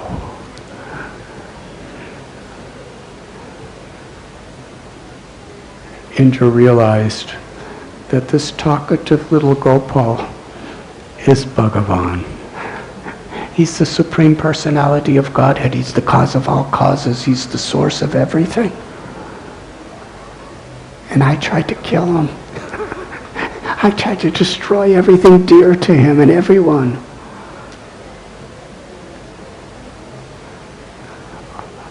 All the storms stopped, and the sun came out. Krishna blissfully told all the Brajavasis, now the day is very pleasant. You can all go back to your homes. They didn't want to go.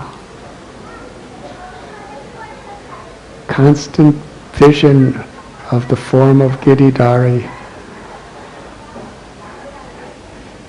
They could stand and look at him for all eternity and only have ever-increasing happiness.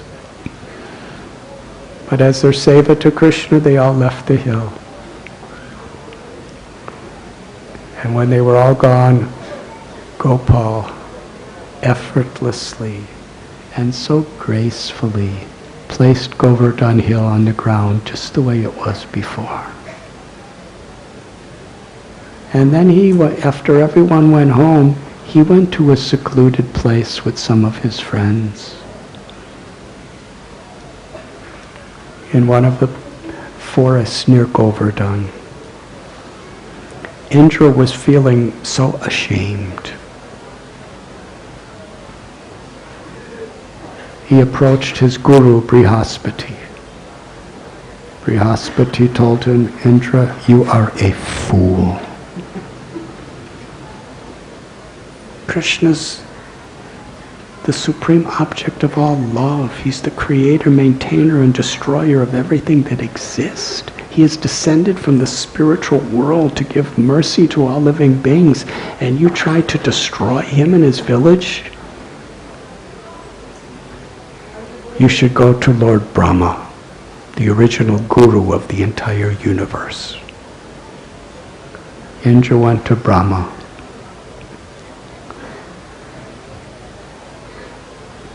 Brahma told Indra, you are a fool.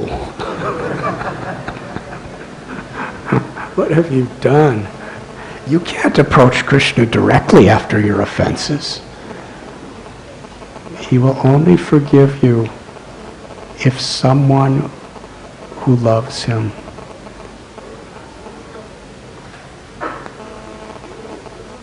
appeals on your behalf.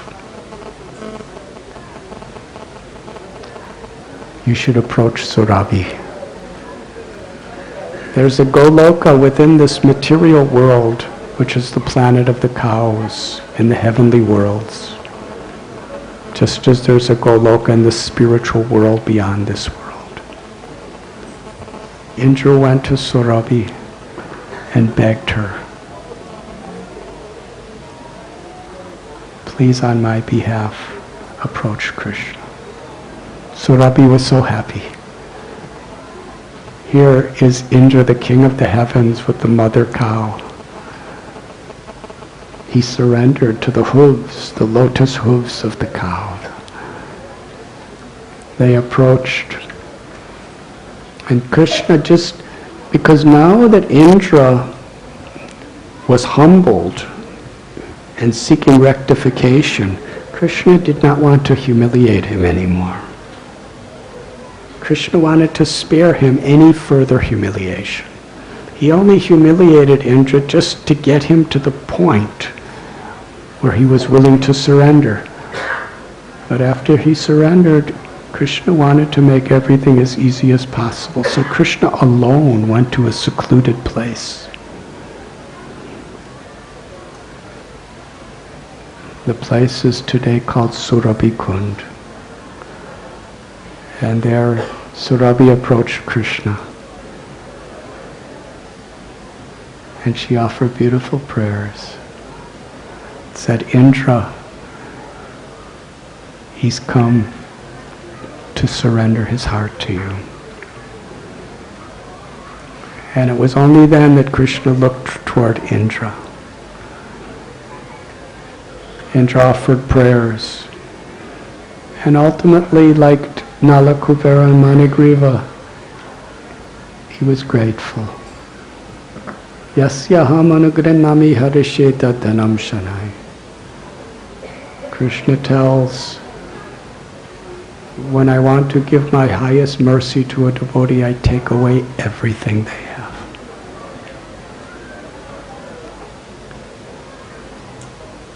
Indra prayed that I have done so wrong, but you are so merciful that you've done all this just to protect me and smash my pride.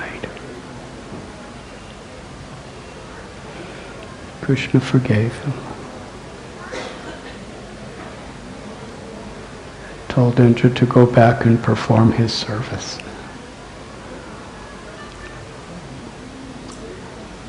Surabhi, she said, because you have given such pleasure to all my children, the cows, I want to give you an abhishek with my milk. And at the place called Govinda Kund, there was a great abhishek. First Surabhi bathed Krishna with her own milk, her limitless milk. Indra with Airavata brought from the heavenly worlds the water of the Mandakini Ganga and bathed Krishna. And the wives of the sages and the various devatas and devas, they all came to perform this beautiful abhishek. And it was there that Indra gave Krishna the name Govinda. So Rabbi said, "Oh Govinda, you are our Indra. You are our Lord forever."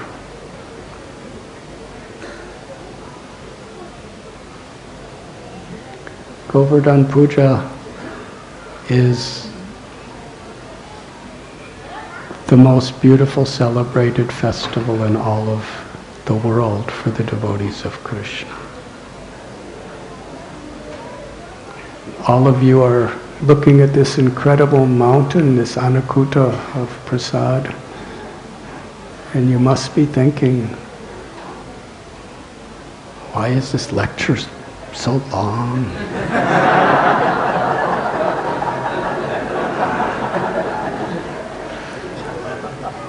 And I have to confess, when I'm looking at this mountain of Prasad, I'm thinking like that.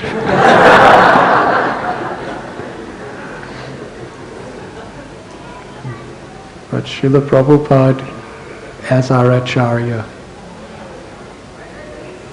in his last days, he wanted to do parikrama of Govardhan Hill, which is a beautiful story. Madhavendra Puri discovered Gopal Srinathji at Govardhan Hill. Sri Chaitanya Mahaprabhu would not even walk upon Govardhan Hill because he saw it as the very body of Lord Krishna. Raghunath Das Goswami, the dearmost associate of Sri Chaitanya Mahaprabhu, Lord Chaitanya showed his supreme mercy upon him by giving him a single Govardhan Shila to worship. Raghunath Das Goswami lived at Sri Radha Kund near Govardhan Hill. Rupa Goswami, one of his bhajan kutirs was at Govardhan. Jiva Goswami. Sripad Vallabhacharya, he had his baitak at Govardhan Hill. Gopal Bhatta Goswami, Raghunath Bhatt Goswami, all the 6 Goswamis had their places of worship at Govardhan Hill. And Sanatana Goswami at the Manasi Ganga, Chakaleshwar Mahadev. He lived for many years and wrote so many of his beautiful books at Govardhan Hill. And ultimately, he gave up his life at Govardhan Hill.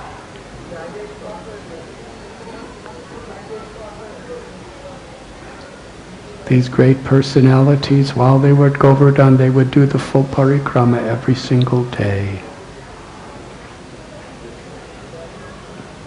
Rupa Goswami writes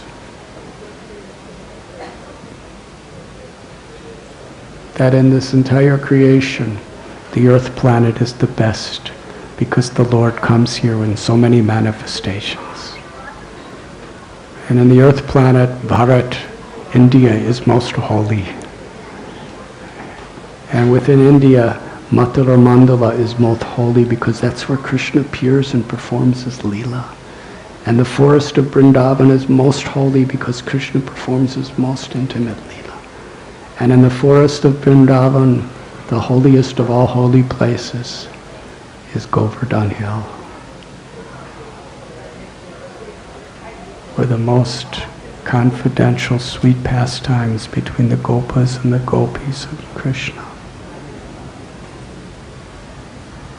are eternally taking place. And at Govardhan Hill, Radha Kund is the holiest place.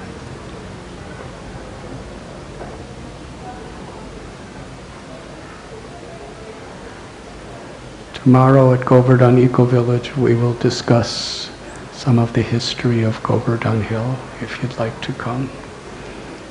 And also, like in our yatras, we're going to be having in a field little stoves where hundreds of people could cook preparations for the Anakut Giriraj. And now that I'm about to finish the class, Gauranga Prabhu will give you an official invitation.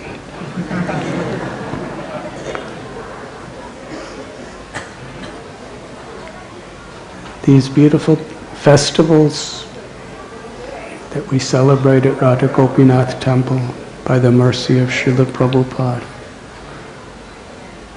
are great blessings. They provide the opportunity for us to be together and focus our attention on what's truly the most important thing in life, to become attracted to Krishna.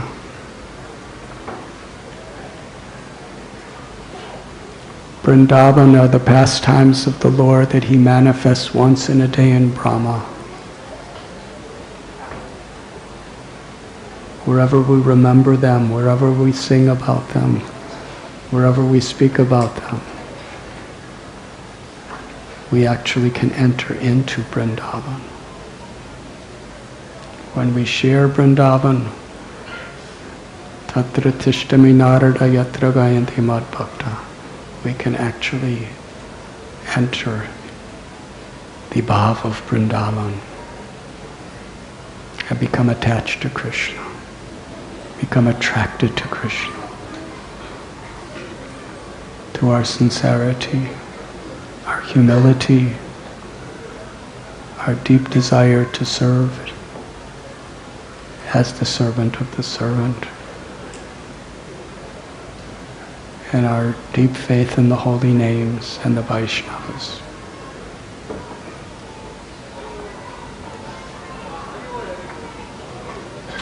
We could realize Vrindavan within our own hearts. Thank you very much.